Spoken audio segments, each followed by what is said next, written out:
এরপরও বলছে আসেন, হয়তো বিকেলে মাগরিবের পরে ঠিক হয়ে যাবে। যতটুকু পরিবেশ আছে এই কাদা ভেজা জায়গায় আপনারা মাগরিবের পর থেকে বসে আছেন, তো আমরা খুব অল্প সময় কিছু কথা বলবো ইনশাআল্লাহ। এই অনুষ্ঠানটা আজকে শুধুমাত্র যারা বাংলাদেশে জামাত ইসলামী করে, যারা চরমনাই পীরের মুরিদ, যারা খেলাফত মজলিসে এই সমস্ত ইসলামিক দলে আছে তাদের জন্যেই না, হাদা বায়ানুল লিন্নাস, মানুষ পদবাচ্চে যারা বিবেচিত তাদের সবার জন্য আজকের এই অনুষ্ঠান। ওয়ালাকাদ কাররামনা বানি আদম, অবশ্যই আমি বনি আদম সন্তানকে সম্মান দিয়েছি। বগুড়াবাসী এই আয়াত থেকে আমরা কয়েকটা তথ্য বের করতে পারলাম। এক নম্বরে আল্লাহ বলেননি ওয়ালাকাদ কাররামনা বানি মুসলিমিন, আমি মুসলমান সন্তানদেরকে সম্মান দিয়েছি, না, মানুষ যারা তাদের সম্মান দিয়েছেন কে? দুঃখজনক হলো সত্য, তামাম পৃথিবীতে আজ মানুষের সম্মান নিয়ে সবচাইতে বেশি সিনেমিনি খেলা হচ্ছে। বিশেষ করে মানুষ নামে কিছু অমানুষ আছে, তার ভেতরে নেতানিয়াহু একজন, মোদি একজন, ট্রাম্প একজন। কি কথা বলেন না? এগুলোকে মানুষ বলা যায় নাকি অমানুষেরা? পৃথিবীর নিকৃষ্ট মানুষের তালিকা আপনি দেখবেন ইন্টারনেটে, এদের যাদের নাম বললাম এদের নাম আছে। আরেকজনের নাম আছে, ওইটা বলা ঠিক না, এই জন্য বললাম। তো এই যে মানুষগুলো, আমার মনে হয় আমেরিকা এই জাতে মাতাল হলো, ওরা যেহেতু তালে ঠিক আছে, এই কারণে ট্রাম্প নামে, ডোনাল্ড ট্রাম্প নামে এই লোকটাকে থামানো লাগবে। আপনারা প্রকাশ্যে মানবতা বিরোধী অপরাধ যারা করে, যেহেতু সারা দুনিয়ার মানুষকে সবক দিয়ে বেড়ান মানবতার, গণতন্ত্রের, যারা ফিলিস্তিনের অবস্থা কি করেছে তামাম দুনিয়া দেখেছে। সুতরাং আমেরিকার আমার মনে হয় এই মুহূর্তে উচিত এই পৃথিবীর নিকৃষ্ট জাতি এই ইহুদিদের পক্ষ না নিয়ে, তারা যেহেতু খ্রিস্টান, তাদের নবী হযরতে মুসা ঈসা আলাইহিস সালামকে এই ইহুদিরা তারা হত্যার দাবি করেছিল যে তাকে আমরা মেরে ফেলেছি। এমনকি তার মা হযরতে মরিয়ম আলাইহিস সালাম, তার চরিত্রের উপরে অপবাদ পর্যন্ত দিয়েছিল এই ইহুদিরা। তাই আপনারা নিজেদের জাতিকে, জাতির যারা কর্ণধার তাদেরকে যারা কলঙ্কিত করে তাদের পক্ষ অবলম্বন করবেন, এটা আপনার বিবেকে মেনে নেয়। এই জন্য বিবেক যদি কারো কাজে না লাগে, ও কিন্তু আর মানুষ থাকে না।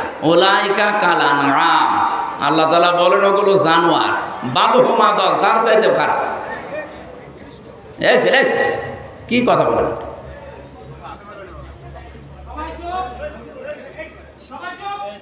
লাহুম কুলুবুন লা ইয়াফকাহুনা বিহা, এই আয়াতে আল্লাহ জানিয়েছেন যাদের কলব আছে, হৃদয় আছে, কমন সেন্স আছে, বিবেক আছে, কিন্তু এটা কাজে লাগায় না। এই মানুষগুলোর কথা বলতে বলতে আরো কয়েকটা ইন্দ্রিয় শক্তির কথা এখানে আছে। ওয়ালাহুম আয়ুনুল্লাহ ইবসিরুনা বিহা ওয়ালাহুম আযানুল্লাহ ইয়াসমাউনা বিহা। এবার আল্লাহ বলেন উলাইকা কাল আনআম, এই যে বিবেক যারা কাজে লাগায়নি, যারা দেখার পরও না দেখার ভান করে থাকে, যারা শোনার পরও না শোনার ভান করে থাকে, এগুলো মানুষ নেই, এগুলো জানোয়ার, তার চাইতেও খারাপ।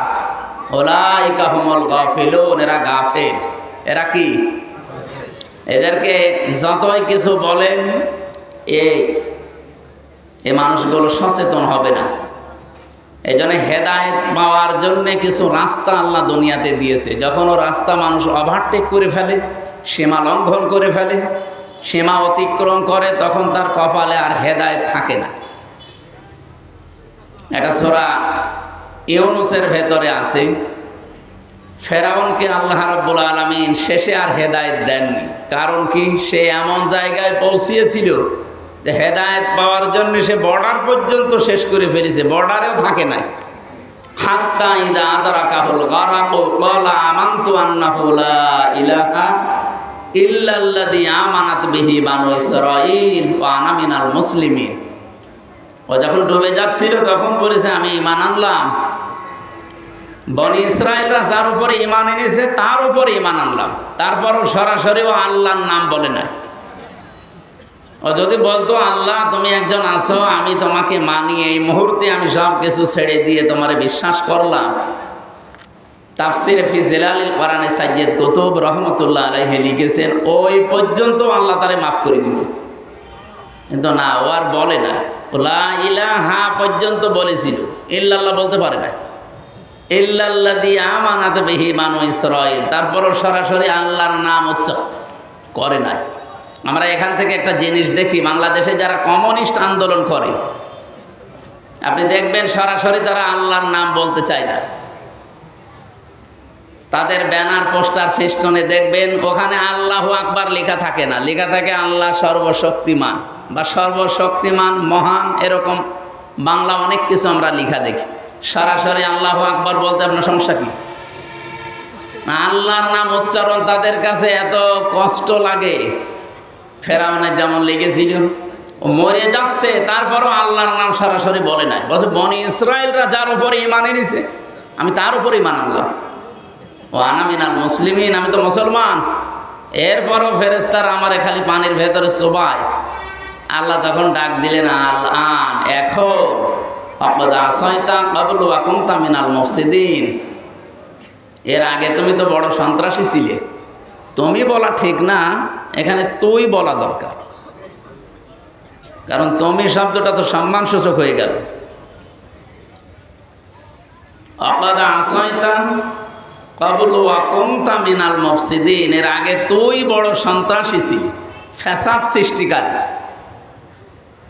আল্লাহ তাআলা ওই দিন ঘোষণা দিয়েছিলেন, ফালিয়াওমান নুনাজ্জিকা বিবাদানিকা লিতাকুনা লিমান খালফাকা আয়া, আজকের এই দিনের পর থেকে তোর এই লাশটাকে আমি সটকি দিয়ে রাখলাম, নিদর্শন দিয়ে রাখলাম, এরপরে যারা দুনিয়াতে আসবে তারা যেন তোকে দেখে শিক্ষা নিতে পারে।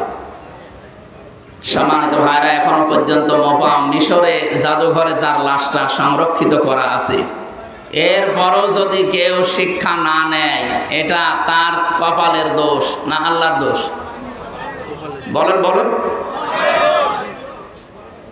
এখানে সীমা যখন ছাড়িয়ে যায় তখন আল্লাহ তাকে আর ভালো হওয়ার সুযোগ দেয় না। এরকম বহু ঘটনা আমরা দেখেছি।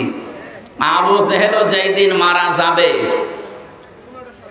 ওরে তো পিটিয়ে হাতটা বাড়ি দেয়, একেবারে ঠান্ডা ফ্রিজ মার্কা করে রেখে দিয়েছিল, খেজুরের ডাল দিয়ে পিটিয়েছিল দুই ভাই, হযরতে মাস মুআবিজ রাদিয়াল্লাহু তাআলা আনহুমা। সর্বশেষ আব্দুল্লাহ ইবনে মাসউদ রাদিয়াল্লাহু তাআলা আনহু, উনি যখন যে এই বুকের উপরে বসলেন, ডাক দিয়ে বললেন, আনতা আবু জেহেল, এখন সময় দিলাম, কালিমাটা পড়ো, আল্লাহর নবীর কাছে আমি সুপারিশ করবো, নবী তোমাকে মাফ করে দেবে। ও যদি ওই সময় পড়তো আমার মনে হয় আল্লাহ ওরে মাফ করে দিত, কিন্তু ওই সময় পড়ার তো আর কোনো কায়দা নেই। ও সীমা লঙ্ঘন করে ফেলেছে, এখন ওর মুখ দিয়ে আর ওগুলো আসে না, তখন উল্টাপাল্টা কথা আসে। তখনও বলেছিল, আব্দুল্লাহর বেটা মোহাম্মদ তোদেরকে জাদু করলেও এখনো আমার পর্যন্ত আসতে পারে না। উনি বলছে, ঠিক আছে সুযোগ একবার দিলাম, একবার দুইবার তিনবার সুযোগ দেওয়ার পরও যখন সর্বশেষ সেই মুহূর্তে যদি মোহাম্মদকে আমার সামনে পেতাম, নবীজির ব্যাপারে যখন খারাপ মন্তব্য করেছে তখন ওরে আর ছাড়ে নাই। গলার ভেতরে ছুরি যখন চালাবেন, আবু জেহেল ওই দিন বলেছিল, মাসউদ গলাটা যখন কাটতেছ একটু বড় করে কাটবা, মানুষ যেন দেখে বোঝে যে নেতার মাথা। মরে যাচ্ছে, শয়তানের তেজ কমছে না, কারণ সীমা লঙ্ঘন করে ফেলেছিল। এই পৃথিবীতে কিয়ামত পর্যন্ত মানবতার সাথে, ইসলামের সাথে যারা সীমা লঙ্ঘন করবে, ও মানুষগুলো শেষ জীবনে ভালো হওয়ার ইচ্ছা করলেও আর হবে না, কারণ ওর সীমা শেষ। দেখেন 15.5 বছরে যারা জুলুম, অত্যাচার, নির্যাতন সবচাইতে বেশি করেছে, যাদের ইশারায় হয়েছে, এই মানুষগুলো এখন ভালো হওয়ার চেষ্টা করলেও হতে পারছে না। 2 দিন 5 দিন পরে এমন এমন কথা তাদের মুখ দিয়ে বের হয়, মনে হচ্ছে রে এখনো পিটিয়ে সোজা করা দরকার। এত সুযোগ দেওয়ার পরেও যদি মানুষ সংশোধন না হয়, তো আর আবু জেহেলের ভেতরে কোনো পার্থক্য আছে? বলেন। এই জন্য আমরা সীমা লঙ্ঘনকারী যেন না হই। সীমার ভেতরে না থাকলে সর্বশেষ আপনি আর হেদায়েতও পাবেন না। এই জন্য আজকে কোরআনের এই অনুষ্ঠানে যারা আমরা এসেছি, এটা যেহেতু শুধুমাত্র মুসলমানদের জন্য না, বিশেষ করে ইসলামী দলের যে নাম বললাম, মনে করছি এরাই মুসলমান না। হাদা বায়ানুল লিন্নাস যখন পড়েছি, মানুষ পদবাচ্চে আমরা যারা বিবেচিত, সবার জন্য কোরআন। আর মানব সন্তানকে আল্লাহ নিজে যেহেতু সম্মান দিলেন, সেই মানুষের সম্মান নিয়ে পৃথিবীতে যেমন সিনেমিনি খেলা হচ্ছে, বাংলাদেশেও এই 54 বছরে খেলা হয়েছে। কথা বলেন না কেন? আগামীতে বাংলাদেশে এই মানব সন্তানদের, কালকে আমার হিন্দু, বৌদ্ধ, খ্রিস্টান, ইহুদি প্রায় 5টা জাতির লোক ছিল কুষ্টিয়ায়। তাদের সাথে বিভিন্ন ভিন্ন ধর্ম অবলম্বী যারা, তাদের সাথে আলোচনা ছিল আমাদের কুষ্টিয়া জেলা জামাতের পক্ষ থেকে। ওনারা এখনো ভয় আছে। হিন্দু কুষ্টিয়ার ঐক্য জোটের যিনি সভাপতি বলছিলেন যে আমরা ইসলামের পক্ষে আছি, কিন্তু আমাদের ভয় হয় এই 54 বছরে যারা যা কথা দিয়েছে কেউ কথা রাখে নাই। কার যেন একটা কবিতার শেষ লাইন আছে না, কেউ কথা, তো ওনারা বলছে আপনারা কথা রাখবে। আমাদের আমির, জেলা আমির অধ্যাপক আবুল হাশেম, উনি বললেন আপনারা একটা বার শুধু একটু আস্থা রেখে দেখেন, 54 বছর তো দেখলেন, এবার শুধু ইসলামের হাতে দিয়ে দেখেন, আপনাদের এই বিশ্বাসের মর্যাদা আমরা রাখবো ইনশাআল্লাহ।